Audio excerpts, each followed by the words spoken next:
ওয়ালাইকুম আসসালাম ওয়া রাহমাতুল্লাহ। কেমন আছেন হুজুর? আলহামদুলিল্লাহ। আপনারা কেমন আছেন? আলহামদুলিল্লাহ আমি ভালো আছি। আমরা শুধু ধর্ম থেকে আছি। আমরা জানতে পারলাম যে প্রায় 400 বছরের পুরাতন মসজিদ। এখন তো 337 চললো। 337 বছর। আজকে করলো 37। ও আচ্ছা। যাই আমাদের মসজিদের ভিতরটা খুবই ঠান্ডা, খুবই ভালো লাগতেছে মসজিদের ভিতরে এসে। তো এই 337 বছরের পুরাতন মসজিদ, এটার এটার প্রতিষ্ঠাতা কে বা তারা কিভাবে এটা এখানে স্থাপন হয়েছে বা তৈরি হয়েছে এই সম্পর্কে যদি আমাদের একটু জানাতে হবে। এই সম্পর্কে তো মসজিদের তেমন লগ বই টই বা ঐতিহাসিক কোন লিখিত ভাবে নাই। আমি এক মুরব্বীর কাছে একদিন শুনছি, ভোরের আলোর সাংবাদিক আসছিল, ওই রিপোর্টারের কাছে উনি কিছু কথা বললেন, ওর থেকে আমি একটু জানতে পারছি। এখানে আরব দেশ থেকে দুইজন তাপসী আসে। একজনের নাম করম আলী শাহ, আরেকজনের নাম হলো ফুলচাঁদ শাহ। ওনারা ইসলাম প্রচারের জন্য এলাকায় এই জায়গাটা নির্বাচন করে এখানে আস্তানা করে। এক সময় ওই বিলকুচির জমিদাররা জলেশ্বরী নদী যখন খুব প্রবল, ওই সময় বদরামি আসছে, মানে মানসিক এলাকা দেখতে এসে শুনছে ওনাদের কথা যে দুইজন দরবেশ আছে। তখন ওনার পাইক পেয়াদাদের পাঠিয়ে দিচ্ছে যে ডাইকে নিয়ে এসে। পাইক পেয়াদারা আসছে, এসে অপেক্ষা করতেছে, ওনারা মোরাকাবায় বসতে ওনাদের দিকে তাকায় না কিছু। অনেক সময় দাঁড়াইয়া থেকে তারা চলে গেছে যে এটা মাথায় উঁচা করতেছে নাকি, আর ডাক দিব যে কোনো কাজে যদি ব্যাঘাত ঘটে। ওনারা চলে গেছে, গিয়ে বলছে যে তারা তো আমরা যে গেছি কোনো সারাই দিল না, তাহলে চলো ভাই। তখন নৌকা ছাড়তে প্রায় ধরেশ্বরী ওপারের কাছাকাছি গেছে।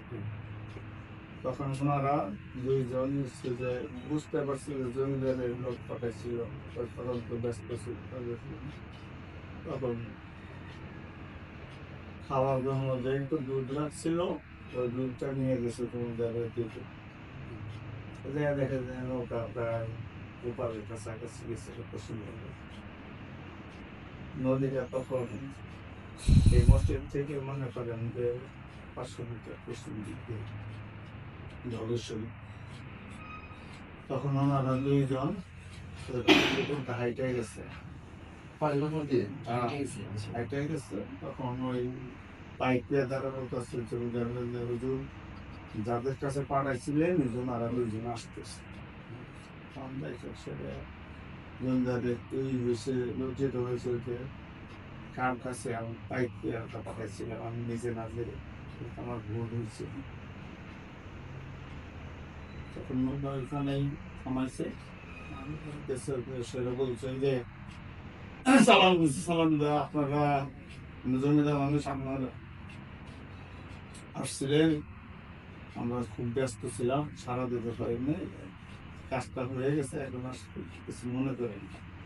তখন জমিদারে বলছে যে না, আপনাদের কাছে আমার লোক পাঠানো এক ধরনের বেয়াদবি হয়েছে, এটা আমি ভুল করছি, আমার নিজেরই যাওয়া উচিত ছিল, আমাকে আল্লাহ রাস্তায় ক্ষমা করে দিয়ে। আমাদের বলছে যে আমাদের তো এখানে দর্শন কিছু নাই, আপনার জন্য একটু দুধ নিয়ে আসছি, দুধটা নিয়ে। তখন জমিদারে মানুষ একটা কিছু দিচ্ছে নিব। ওই সময়ে পরমানি শ্যালো বড় হুজুর, আর ফুলচান শ্যালো ছোট। ওই তার সহকারী বলছে যে দুধটা দিবা যে সে কিভাবে না কিভাবে দোয়াইছে, একটু ধুয়ে দাও। তখন আগানো ওখান দিকে যে ওই ছোট যে সহকারী উনি দুধটা পানিতে ঢেলে দিচ্ছে, আর এই পরমানি সাপ পিছনে বাসন করে দুধটা দিয়ে দিচ্ছে। এই মজাটা দেখে তো আরো হয়েছে। তখন বলছে হুজুর আমি একটা কিছু দিতে চাই, আপনার নিতে হবে।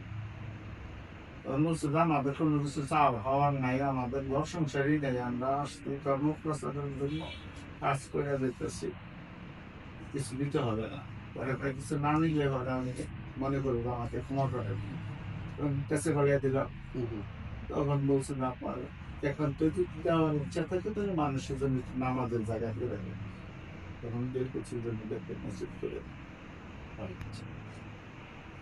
ঠিক আছে, আমরা মসজিদের মানে কে বা কারা করে দিয়েছিল সেই মসজিদের কিন্তু জমিদারের নাম আমরা জানি না, উনি হ্যাঁ নামটা জানা যায় তাই না? আচ্ছা, তাহলে এখানে দুইজন ধর্ম প্রচারক ব্যক্তিত্ব যারা এখানে ধর্ম প্রচারের জন্য আসছিল, তাদের করমন শাহ আর ফুলচাঁদ শাহ। তাদের মাধ্যমে কিন্তু এটা হয় না, হ্যাঁ, প্রতিষ্ঠিত হয়। যাই হোক, এখানে গম্বুজ সংখ্যা কয়টা? 3 ভাই। 3টা গম্বুজ তাই না? এখানে কি জুমার নামাজ হয় তো? হ্যাঁ, জুমা নামাজ পড়তে থেকে এখানে মনে করেন যে আশপাশে 10-12 গ্রামের মানুষ নামাজ পড়তো। ওই সময় মুসলমান ছিল না, খুব কম। যাও ছিল তারা তো ফুল কাপড়ই পরে না, নেংটি পরে থাকছিল।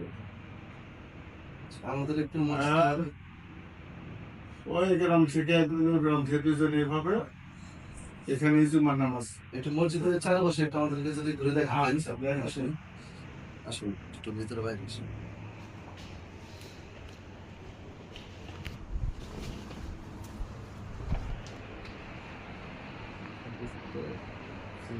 এটা মন্দির বাইরে গেলে না তখন এই যে করে নিচ্ছে, এটা আমাদের করাটা একটু আইন বিরোধী। এই যেটুকু হচ্ছে মসজিদের মানে সামনের অবস্থা, এই যে অনেক সুন্দর। সিস্টেম করে উপরের ওইগুলা যদি দেখা যেত। আমরা যতদূর জেনেছি যে এখানে 2টা তাল গাছ ছিল, সেই তাল গাছ দেখে সেই সুদূর সিরাজগঞ্জ থেকে হ্যাঁ, লোকজন সিরাজগঞ্জ মসজিদে থেকে- আসতো। আসলে এটা কতটুকু সত্য? এটা পুরোপুরি সত্য। আমার জীবনে একটা বাস্তব ঘটনা আছে। আমি 1975 সালে যখন যমুনা ব্রিজের মাটি টেট করার জন্য আসে, হুম। ওই সিংগুলি এখানে ক্যাম্প করছিল জাপানি সংস্থা, ওটা দেখতে গেছিলাম। ওইখান থেকে গেছি আবার পৌলি হাটে, কোনোদিন যাই নাই। হাটটা একটু দেখা যায়, ওই হাটে গেছে। হাটে থেকে আসার সময় এখন একটা সড়ক নাই, খালি পা পা জমির উপর দিয়ে আতা বাতা দিয়ে যাওয়ার লাগে। আমি রাস্তা হারাই ফেললাম এই বিকালে আসরের দিকে। তখন আমি কয়েকবার এলোমেলো রাস্তায় যাইয়া ধলেশ্বরীর পাড়ে এসে পানি থেকে ফিরে ফিরে যেতে। তারপর আমার মনে হলো যে আমাদের তাল গাছ দেখি। তখন তাল গাছ দেখে তখন আর কোনো রাস্তা না, ডাইরেক্ট শুধু তাল গাছ টার্গেট করে আমি আসতেছি। এই যে তাল গাছটা কাটা হয়েছে, এটা কি সেই তাল গাছ? তার একটা, হ্যাঁ। এটা কত এটা ছোট ছিল হ্যাঁ। আর এই পাশে একটা বড় ছিল। এটা দৈর্ঘ্য হয়েছিল 56 হাত। এই বাড়ির উপর পড়ছিল আল্লাহর রহমতে। ওই ঘরে মানুষ ছিল, গরু ছিল, মানুষ গরুর কোনো জানমালের কোনো ক্ষতি হয় নাই, খালি ঘরটাই ভাঙছিল। এই গাছটা কতদিন যাবত কাটা হয়েছে বা কয় বছর হয়েছে জানেন কি আপনি? কোনো গত বছর কাটা হয়েছে। আচ্ছা ঠিক আছে, আসুন একটু বাইরে, আমরা মসজিদের বাইরে দেখবো। এই গাছ, এই যে কালেক্টর গাছ লাগানোর পর থেকে দেখা যায় না। সিরাজগঞ্জ চরগুলো মানুষ দিক ধুলো হলে পারে এই তাল গাছ টার্গেট করে।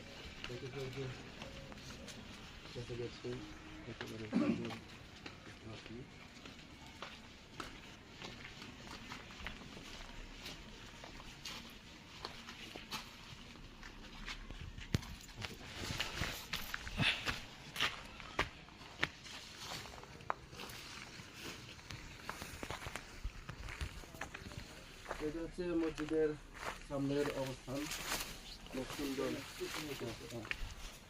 এটা হচ্ছে মসজিদের পিছন সাইড। পিছন সাইড, এটা এই যে অনেক সুন্দর।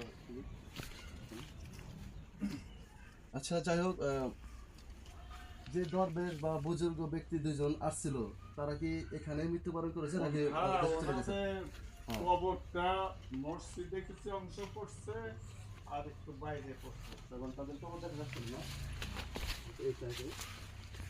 আর ওইটা কবর সেইভাবে যে কোনো কিছু তা করা হয়নি। করে নাই।